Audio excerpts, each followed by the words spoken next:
zpravodajstvím, který vás provede Eliška Sklenovská a Pavel Škroup. Dnes se podíváme na největší události za posledních 25 let. Než se však vrhneme na významné sportovní okamžiky, máme pro vás sportovní překvapení. Právě nyní vám předvede své vystoupení taneční skupina, která zatančí energický tanec ve stylu street dance. Jedná se o moderní městský tanec, který spojuje rytmus, pohyb a hlavně pořádný styl.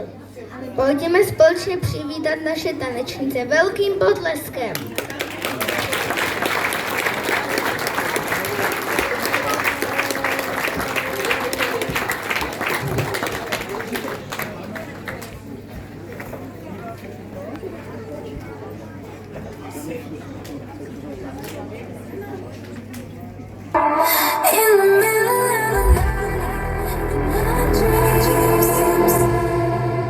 You should see the things we do.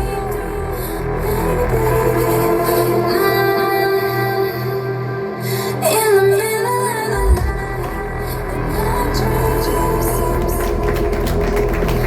I know I'm gonna be with you, so take my time. No, here.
From looking and noticing you, noticing me.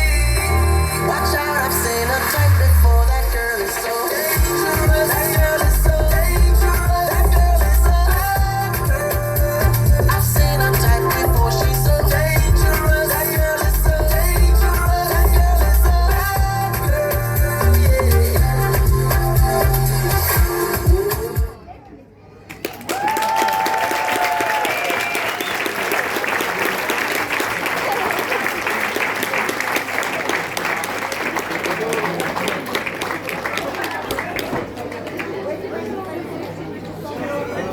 Pojďme se nyní podívat na sport.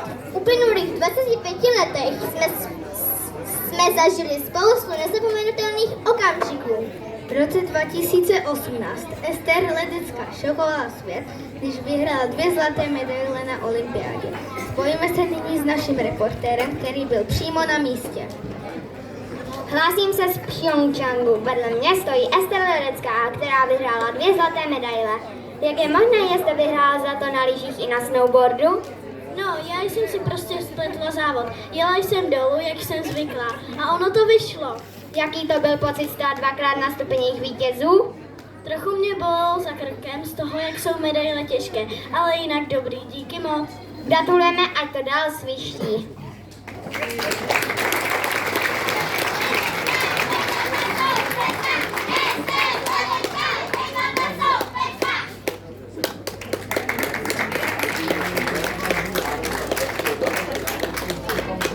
Posuňme se nyní k další sportovní události.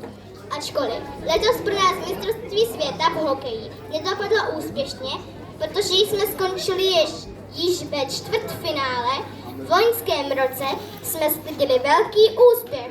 V roce 2024 se český tým stal mistry světa. Letos si můžeme říci, byla to náhoda, těžko říci. Zeptáme se však jednoho z hráčů, jak tento důležitý sportovní moment vnímá.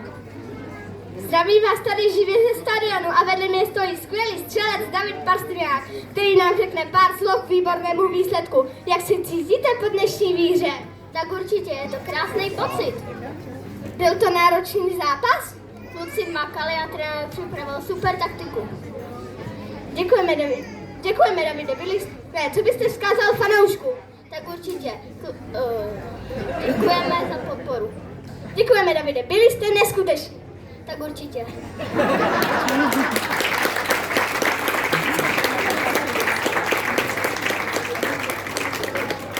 Ze sportovní rubriky je to vše. Po krátké pauze se ohlédneme za kulturou.